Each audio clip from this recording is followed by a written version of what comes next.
നമസ്കാരം, റോയൽ മോട്ടോറിന്റെ ഏറ്റവും പുതിയ എപ്പിസോഡിലേക്ക് എല്ലാവർക്കും സ്വാഗതം. ഇന്ത്യയിൽ ഏറ്റവും കൂടുതൽ ഫാൻസുള്ള കമ്പനികളിലൊന്നാണ് റോയൽ എൻഫീൽഡ്. ഇതിൻ്റെ വാഹനങ്ങളെല്ലാം തന്നെ സ്പെഷ്യലാണെങ്കിലും അതേപോലെ തന്നെ സ്പെഷ്യൽ കെയർ ആവശ്യമുള്ള വാഹനങ്ങളാണെന്ന് റോയൽ എൻഫീൽഡ് ഉപയോഗിക്കുന്ന ഓരോരുത്തർക്കും അറിയാവുന്നതാണ്. അതുകൊണ്ട് തന്നെയാണ് ബുള്ളറ്റ് 350യുടെയും ക്ലാസിക് 350യുടെയും ഒക്കെ മെയിൻ്റനൻസ് ടിപ്സ് വീഡിയോസ് കൂടി റോയൽ മോട്ടോ ചെയ്തിരുന്നത്. ഇപ്പോൾ മെറ്റോ 350 ഇറങ്ങിയിരിക്കുന്നു, ജെ സീരീസ് എഞ്ചിൻ വന്നിരിക്കുന്നു. ഇതിൻ്റെ യൂസർ റിവ്യൂവും ടെസ്റ്റ് റൈഡ് റിവ്യൂവും ഒക്കെ ഞങ്ങൾ നേരത്തെ ചെയ്ത് കഴിഞ്ഞാണ്. അതിൻ്റെ ലിങ്ക് ഞാൻ ഡിസ്ക്രിപ്ഷനിൽ കൊടുത്തേക്കാം. സോ ഇപ്പോൾ ഞാൻ എത്തിയിരിക്കുന്നത് റോയൽ എൻഫീൽഡ് മെറ്റോ 350യുടെ ഒരു മെയിൻ്റനൻസ് ടിപ്സ് വീഡിയോ ആയിട്ടാണ്. റോയൽ എൻഫീൽഡിൻ്റെ വാഹനങ്ങൾ എനിക്ക് ഫീൽ ചെയ്തിട്ടുള്ള കുറച്ചുകൂടെ ഒരു ഫൺ തരുന്ന അല്ലെങ്കിൽ ഒരു സോൾ മൂവർ എന്നുള്ള ഒരു രീതിയൊക്കെയാണ്. ഇതൊരിക്കലും നമുക്ക് റേസിംഗ് ബൈക്കായി യൂസ് ചെയ്യാൻ പറ്റില്ല. അങ്ങനെ റേസിംഗ് ബൈക്കായി യൂസ് ചെയ്യാൻ നോക്കുന്നത് കൊണ്ട് തന്നെയാണ് കുറച്ച് പേർക്ക് വളരെയധികം മേജർ കംപ്ലയിൻറ്റ്സ് പറയുന്നത്. പക്ഷേ അത് ആക്ച്വലി ആ ഒരു റൈഡിങ് സ്റ്റൈലിൻ്റെ പ്രശ്നമാണ്. റോയൽ എൻഫീൽഡിൻ്റെ വാഹനങ്ങൾ റൈഡ് ചെയ്യുന്നത് നമ്മൾ മറ്റ് ബൈക്കുകൾ ഓടിക്കുന്ന പോലെ ഒരിക്കലും റൈഡ് ചെയ്യാൻ പാടില്ല.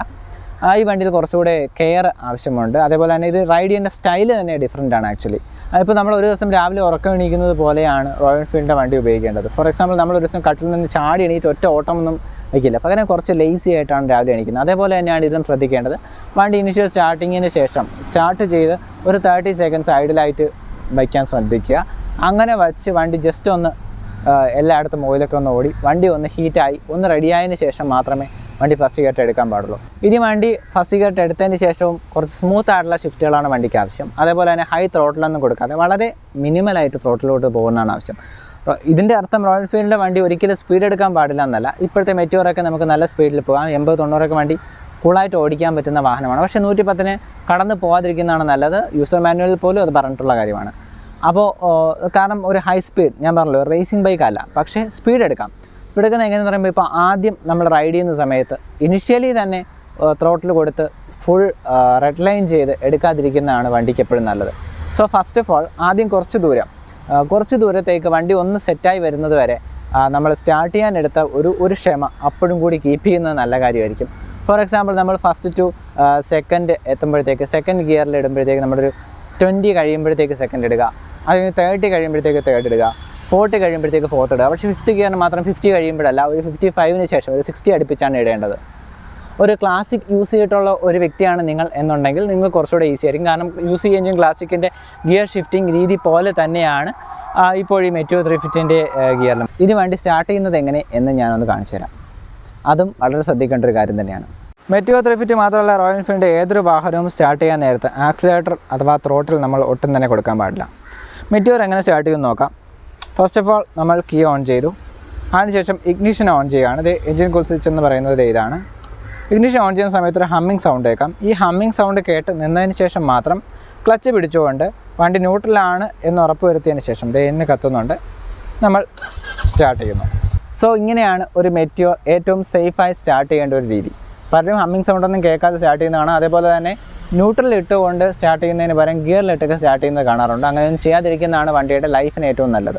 മെറ്റിയോറിനെ സംബന്ധിച്ചിടത്തോളം പണ്ടത്തെ റോയൽ എൻഫീൽഡിൻ്റെ ബൈക്കുകളേക്കാൾ കുറച്ചുകൂടി ലോ ആൻഡ് ടോർക്ക് കൂടുതലാണ്. അപ്പോൾ ലോ ആൻഡ് ടോർക്ക് കൂടുതലായതുകൊണ്ട് തന്നെ നിങ്ങൾക്ക് ചിലപ്പോൾ ഒരു 5th ഗിയറിലൊക്കെ ഒരു 50-ക്ക് താഴെയൊക്കെ പോകാൻ തോന്നിയെന്നിരിക്കാം. കാരണം വണ്ടി വൈബ്രേഷൻ കാണിക്കില്ല. അപ്പോൾ അതുകൊണ്ട് തന്നെ നിങ്ങൾക്ക് പെട്ടെന്ന് മനസ്സിലാവുകയില്ല.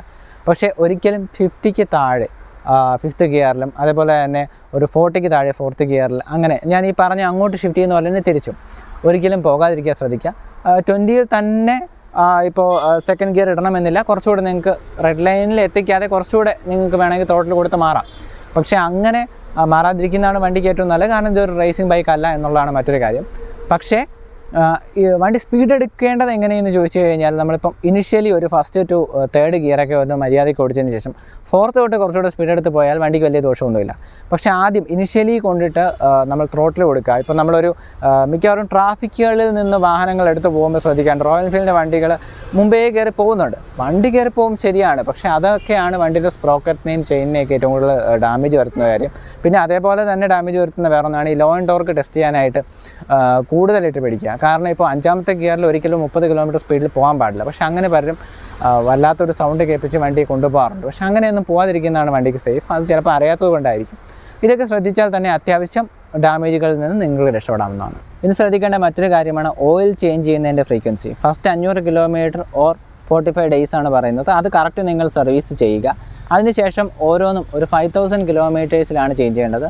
ഈ 5000 ലിമിറ്റ് കഴിഞ്ഞ് പോകാതിരിക്കുന്നത് തന്നെയാണ് ഏറ്റവും നല്ലത്. കാരണം 5000 തന്നെ കറക്റ്റ് മാറിക്കൊണ്ടിരുന്നാൽ ഓയിൽ ചേഞ്ചിനുള്ള ഫ്രീക്വൻസിയൊക്കെ കറക്റ്റ് കീപ്പ് ചെയ്ത് കഴിഞ്ഞാൽ അത്രയും നല്ലതാണ്. 5000 കിലോമീറ്റേഴ്സ് ഓർ 6 months എന്നാണ്. സോ ഇത് രണ്ടിലേതെങ്കിലും ഒന്ന് ഏതാണോ ആദ്യം എത്തുന്നത് അതിന് മുമ്പ് തന്നെ കറക്റ്റ് സർവീസ് ചെയ്ത് ഓയിൽ മാറാനായിട്ട് നിങ്ങൾ ശ്രദ്ധിക്കുക. ലോങ് റൈഡുകളൊക്കെ പോകുന്ന ആളുകൾ ശ്രദ്ധിക്കേണ്ട ഒരു കാര്യമാണ്, ഓരോ 1 hourലും ഈ വണ്ടിക്ക് ഒരു റെസ്റ്റ് കൊടുക്കേണ്ടതുണ്ട്. ഒരു 15 മിനിറ്റ് നേരത്തേക്ക് ഒരു ബ്രേക്ക് എടുക്കുക.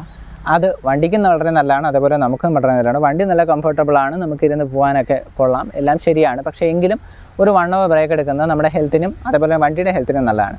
പിന്നെ അങ്ങനെ പോയപ്പോഴുള്ള വേറൊരു അനുഭവം കൂടി പറഞ്ഞുതരാം. ഞാനിപ്പോൾ ഒരു 200 കിലോമീറ്ററിന് മേലെ ഒരു ദിവസം റൈഡ് ചെയ്ത് പോയിട്ടുണ്ട്.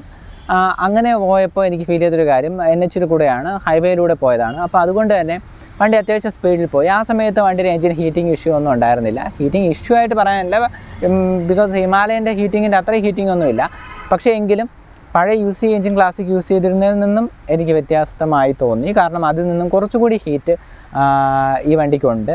അപ്പോൾ പക്ഷേ ഈ ലോങ് റൈഡ് പോയ സമയത്ത് അത് ഫീൽ ചെയ്തില്ല. ലോങ് റൈഡ് പോയപ്പോൾ ഹീറ്റിംഗ് ഒന്നും വലുതായിട്ട് വന്നിട്ടില്ല. പക്ഷേ എങ്കിലും നമ്മുടെ ഈ സിറ്റി റൈഡ് പോകുന്ന സമയത്ത്, ഓഫീസിൽ ട്രാഫിക്കിലൊക്കെ പോകുന്ന സിറ്റുവേഷൻസിൽ നമുക്ക് നല്ല പോലെ ഈ ഒരു ഇത് അറിയാൻ പറ്റും. അതുകൊണ്ട് സിറ്റി റൈഡ് പോകുന്ന സമയത്താണ് വണ്ടിയുടെ ഹീറ്റിംഗ് നല്ലപോലെ അറിയുന്നത്. ആ സമയത്ത് നല്ല പോലെ ഹീറ്റിംഗ് ഉണ്ടായിരുന്നു. പക്ഷേ അല്ലാതെ എന്ന് വെച്ച് ഞാനിപ്പോഴും പറഞ്ഞു ഹിമാലയൻ്റെ അത്ര ഹീറ്റിംഗ് ഇല്ല, നിങ്ങൾക്ക് ആ ഒരു കമ്പാരിസൺ മനസ്സിലാവും. പക്ഷേ പഴയ ക്ലാസിക് UC ക്ലാസിക്കിനേക്കാളും കുറച്ചുകൂടി ഹീറ്റിംഗ് ഉണ്ടായിരുന്നു. പക്ഷേ ലോങ് റൈഡ് പോകുന്ന സമയത്ത് അതില്ല. അടുത്തായി ഞാൻ പറയാവുന്ന റോയൽ എൻഫീൽഡിൻ്റെ എല്ലാ വാഹനങ്ങളിലും കണ്ടിരുന്ന അതേ ഒരു പ്രശ്നം തന്നെയാണ്. ഈ ടാങ്കിൻ്റെ ലിഡിൻ്റെ സൈഡിൽ ആ ഒരു ഹോളുണ്ട്, ഒരു വലിയൊരു ഗ്യാപ്പുണ്ട്, അതിനകത്ത് വെള്ളം കെട്ടിക്കിടക്കും. അത് ഈ മെറ്റിയോറിലും വലിയൊരു പ്രശ്നം തന്നെയാണ്. പക്ഷേ ക്ലാസിക്കിൻ്റെയൊക്കെ ഒരു ഗുണമെന്ന് പറയുന്നത് അതിൻ്റെ തൊട്ട് താഴെ തന്നെ ഈ ഒരു ഭാഗത്ത് ഒരു ഓപ്പണിംഗ് ഉണ്ടായിരുന്നു. പുതിയ ക്ലാസിക്കൽ ഞാൻ നോക്കിയിട്ടില്ല. എന്തായാലും പുതിയ ക്ലാസിക്കിൻ്റെ ഒരു മെയിൻ്റനൻസ് ടിപ്പ് വീഡിയോ കൂടി ഞാൻ ചെയ്യുന്നതാണ്. ആ സമയത്ത് നമുക്കത് നോക്കാവുന്നതാണ്. അപ്പോൾ ഇതിലിപ്പോൾ ഉള്ള പ്രശ്നം എന്ന് പറയുന്നത്, ഇതിനകത്ത് എൻ്റെ ഈ വണ്ടിയിലും വെള്ളം കെട്ടിക്കിടന്നിട്ടുണ്ടായിരുന്നു. അതായത് നമ്മളിത് കീ ഓപ്പൺ ചെയ്തതിന് ശേഷം, പഴയ റോയൽ എൻഫീൽഡിൻ്റെ എല്ലാ വാഹനങ്ങളിലും ആ ഒരു പ്രശ്നം കാണാറുണ്ട്. നമ്മൾ ഓപ്പൺ ചെയ്യുമ്പോൾ ഇവിടെ ഒരു ഹോളുണ്ട്. ഈ ഒരു ഹോളെന്ന് പറയുന്നത് ആക്ച്വലി നമ്മളെ ഈ വാട്ടറെല്ലാം നേരെ അങ്ങ് താഴെ പോവേണ്ടതാണ്, ഇതിനകത്ത് വെള്ളം കെട്ടി കിടക്കാതിരിക്കാനുള്ളതാണ്. സോ അതുകൊണ്ട് തന്നെ അത് ടാങ്കിലേക്ക് ഇറങ്ങില്ല. അപ്പോൾ ലിഡൊക്കെ കുറച്ചുകൂടെ ബെറ്റർ ആയിട്ടുണ്ട്. പക്ഷേ എങ്കിലും ആ ഒരു പ്രശ്നം ഞാൻ കണ്ടു. അപ്പം മുമ്പ് നമുക്കിവിടെ ഒരു ജോയിൻ്റ് ആയതുകൊണ്ട് കുറച്ചുകൂടെ ഈസി ആയിരുന്നു. ഇപ്പോൾ ദേ ഈ ഒരു പൈപ്പ് നിങ്ങൾക്കാണ്, ഈ ഒരു ഓസല്ല, ഈ ഒരു ഓസ് വഴി ഇത് ഇങ്ങനെ കൂർത്തിരിക്കും. ഈ ഒരു ഓസ് വഴിയാണ് ആ വെള്ളം താഴേക്ക് പോകുന്നത്. കാണാമെന്ന് തോന്നുന്നു നിങ്ങൾക്ക്. ഈ ഒരു ഓസ് വഴിയാണ് വെള്ളം താഴേക്ക് പോകുന്നത്. പക്ഷേ എന്നിട്ട് ഇതുവഴി പോകുന്നുണ്ടായിരുന്നില്ല. ഞാൻ ആദ്യം വിചാരിച്ചു ഇവിടുത്തെ ഈ ഹോൾ അടഞ്ഞിരിക്കുന്നതായിരിക്കും. അതുകൊണ്ട് തന്നെ അത് ഉയരൊക്കെ കയറ്റി നോക്കി. പക്ഷേ എന്നിട്ട് അതിൻ്റെ മാക്സിമത്തിൽ ചെന്ന് നിൽക്കുന്നു. അപ്പോൾ ഇതിന് ഈ ഒരു ഓസ് വരുന്നത് ആക്ച്വലി ഈ സൈഡിൽ നിന്നാണ്, ഇതിനകത്ത് നിന്നാണ് ഈ ഓസ് ഇങ്ങനെ പുറത്തേക്ക് വരുന്നത്. വന്നിട്ടാണ് ഇതുവഴി പോയിരിക്കുന്നത്. പക്ഷേ നിങ്ങൾ കണ്ടു കാണും, ഇവിടെ ചെറിയൊരു ബെൻഡുണ്ട് ഓസിന്. ഇത് ആക്ച്വലി നല്ല മടങ്ങി, ഇവിടെ എനിക്കൊന്ന് സർവീസിന് കൊടുത്തപ്പോഴും അങ്ങനെ മടങ്ങി ശ്രദ്ധിക്കാതെ ചെയ്തു വെച്ചായിരിക്കും. ഇത് മടങ്ങി ഇങ്ങനെ മേലേക്ക് ഇവിടെ ടാഗ് ചെയ്ത് വെച്ചിരുന്നു. അപ്പോൾ നേരെ ഇങ്ങനെ മടക്കി വെച്ചിരുന്നതുകൊണ്ട് തന്നെ ഇതിനകത്തൂടെ വെള്ളം ഒട്ടും പോകുന്നുണ്ടായിരുന്നില്ല. അതുകൊണ്ടാണ് ഇവിടെ ഇങ്ങനെ ഒരു പ്രശ്നം വന്നത്. ഇപ്പോൾ ഞാൻ നിങ്ങൾക്ക് വെള്ളം ഒഴിച്ച് കാണിച്ചു തരാം. വെള്ളം ഒഴിക്കുന്ന സമയത്ത് താഴെ കൂടി അത് ആ പൈപ്പ് വഴി വരും. ഇപ്പോൾ വെള്ളം ഒഴിക്കുമ്പോൾ നല്ല പെട്ടെന്ന് അത് വലിച്ചെടുക്കുന്നുണ്ട്. കണ്ടോ, ഇവിടുത്തെ ഈ പൈപ്പ് വഴി ആ വെള്ളം വരുന്നത് നിങ്ങൾക്ക് കാണാം. ആ ഒരു ഓസ് വഴി വെള്ളം വരുന്നത് കാണാം. പൈപ്പല്ല, ഓസാണ്. കണ്ടോ, ഇങ്ങനെ വെള്ളം പോവേണ്ടതാണ്. പക്ഷേ ഇത് ചില സമയത്ത് അടഞ്ഞിരിക്കും. ഇത് വളരെ സിമ്പിളായി തോന്നുന്ന ഒരു കാര്യമാണെങ്കിലും ഏറ്റവും കൂടുതൽ ശ്രദ്ധിക്കേണ്ട ഒരു കാര്യമാണ്. കാരണം ടാങ്കിനകത്ത് വെള്ളം ഇറങ്ങിക്കഴിഞ്ഞാൽ ടാങ്ക് തുരുമ്പിച്ച് പോകും. സോ മുമ്പ് നമ്മുടെ ക്ലാസിക് ആണെങ്കിൽ ഇങ്ങനെ ഈ ഒരു ഹോൾ അടഞ്ഞു പോയാലും ഈസി ആയിരുന്നു വൃത്തിയാക്കാൻ. ക്ലാസിക് ആണെങ്കിലും ഈവൻ ബുള്ളറ്റ് ആണെങ്കിലും എല്ലാം ഈസി ആയിരുന്നു. പക്ഷേ ഇപ്പോൾ കണ്ടു മെറ്റിയോറിൻ്റെ ഓസ് കൊടുത്തേക്കുന്ന ഒരു സ്ഥലം അങ്ങ് ഉള്ളിലാണ്. അത് നമുക്ക് പെട്ടെന്നൊന്നും ഇളക്കിയെടുത്ത് വൃത്തിയാക്കാൻ പറ്റില്ല, ആരെങ്കിലും ഹെൽപ്പ് വേണ്ടി വരും. സോ അതിനേക്കാളും നല്ലത് നമ്മൾ തന്നെ ഓരോ പ്രാവശ്യവും ഒരു ആഴ്ചയിൽ ഒരിക്കലെങ്കിലും ഇതൊന്ന് നോക്കുക, ഇത് അടഞ്ഞിട്ടുണ്ടോ, വേസ്റ്റ് എങ്ങനെ കയറി അടഞ്ഞിട്ടുണ്ടോ നോക്കുക, വെള്ളം ഒഴി പോകുന്നുണ്ടോ എന്നുള്ള കാര്യം ശ്രദ്ധിക്കുക. അടഞ്ഞു പോകുന്നതിന് മുമ്പേ നമ്മൾ ക്ലിയറായി ഓരോ പ്രാവശ്യം, അപ്പം അടയുന്നതിന് മുമ്പാണ് നമുക്ക് ജസ്റ്റ് ഒരു റീഫിൽ വെച്ച് ബ്ലോ ചെയ്യാം, അല്ലാന്നുണ്ടെങ്കിൽ വാക്യൂം ക്ലീനർ ഉണ്ടെങ്കിൽ ഏറ്റവും നല്ലത്. അങ്ങനെയൊക്കെ ആകുമ്പോൾ അതങ്ങ് പൊക്കോളും. ഇനി അതെല്ലാം അടഞ്ഞു പോയി കഴിഞ്ഞാൽ പിന്നെ ഇതുപോലെ വെള്ളം കിട്ടും, ഇതേപോലെ ടാങ്ക് തുരുമ്പിക്കാൻ സാധ്യതയുണ്ട്, പെട്രോളിനകത്തൂടെ വെള്ളം മിക്സ് ആവും, അങ്ങനെയൊക്കെയുള്ള പ്രശ്നങ്ങൾ വരും. സോ അതുകൂടി നിങ്ങൾ ശ്രദ്ധിക്കുക. ഇതൊരു പൗഡർ കോട്ടർ വണ്ടി ആയതുകൊണ്ട് തന്നെ റസ്റ്റിംഗ് ഇഷ്യൂവിൻ്റെ കാര്യത്തിൽ വളരെയധികം വ്യത്യാസമുണ്ട്. പക്ഷേ ഈ ഒരു സ്പ്രിങ് മാത്രം നമുക്കിപ്പോഴും ക്രോമാണ് വന്നിരിക്കുന്നത്. അപ്പം ക്രോം അതൊരു ഭംഗി തന്നെയാണ്. പക്ഷേ ഈ ക്രോമുള്ള പാർട്ടിനെ എല്ലാം നമ്മൾ വളരെയധികം സൂക്ഷിക്കണം. നല്ല വൃത്തിയായി കഴുകി എടുത്തില്ല എന്നുണ്ടെങ്കിൽ ഇതിനകത്ത് റസ്റ്റ് ഇരിക്കും. ഇപ്പോൾ റസ്റ്റൊന്നും ഇല്ലാത്തത് പുതിയ വണ്ടിയായിട്ടിരിക്കുകയാണ്. പക്ഷേ നമ്മൾ കഴുകാതെ സൂക്ഷിക്കാതെ ഇരുന്ന് കഴിഞ്ഞാൽ ഇതിലെല്ലാം റസ്റ്റ് വരും. സോ ക്രോം പാർട്സ് എല്ലാം അത് ശ്രദ്ധിക്കുക. പിന്നെ ബെൻഡ് പൈപ്പിനെ സംബന്ധിച്ചിടത്തോളം പൗഡർ കോട്ടർ ആയതുകൊണ്ട് ഈ വണ്ടിയുടെ പ്രശ്നമില്ല. നിങ്ങൾ ഈ കാണുന്നത് തുരുമ്പല്ല, ഇതൊരു പ്ലാസ്റ്റിക് അതിൽ ഉരുവി ഒട്ടിയതാണ്. അല്ലാന്നുണ്ടെങ്കിൽ ഇതിൽ വേറെ തുരുമ്പോ അങ്ങനത്തെ ഇഷ്യൂസൊന്നും പൗഡർ കോട്ടർ വണ്ടിയിൽ ഇപ്പോൾ ഇതുവരെ എനിക്ക് വന്നിട്ടില്ല. നമ്മൾ പ്രത്യേകിച്ച് സൂക്ഷിച്ച് കഴിഞ്ഞാൽ വലിയ ഇഷ്യൂ ഒന്നും ഇല്ലാതിരിക്കുകയാണ്.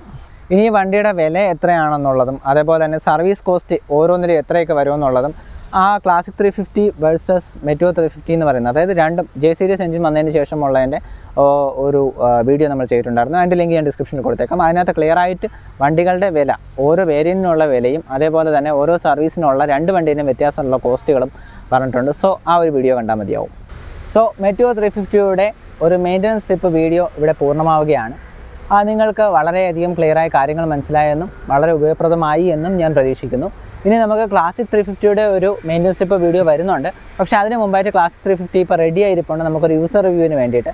യൂസർ റിവ്യൂവിന് ശേഷമായിരിക്കും അത് വരുന്നത്. പിന്നെ അതുപോലെ ഹിമാലയൻ്റെയും ഒരു യൂസർ റിവ്യൂ വലിയ താമസമില്ലാതെ നമ്മൾ എത്തിക്കുന്നതായിരിക്കും. പിന്നെ നിങ്ങൾക്ക് ഇനി ഇതിലെന്തെങ്കിലും കൂടുതൽ സജഷൻസ് ഉണ്ടെങ്കിലോ അതേപോലെ തന്നെ കൂടുതൽ സംശയങ്ങളുണ്ടെങ്കിലോ തീർച്ചയായും കമൻറ്റ് സെക്ഷനിൽ രേഖപ്പെടുത്തുക. അതേപോലെ ഞാൻ പറഞ്ഞതിൽ എന്തെങ്കിലും തെറ്റുകുറ്റം ഉണ്ടെങ്കിൽ ഞങ്ങളെ കറക്റ്റ് ചെയ്യുക. We always love it. So, Team RE Meteor is signing off for today. Bye bye.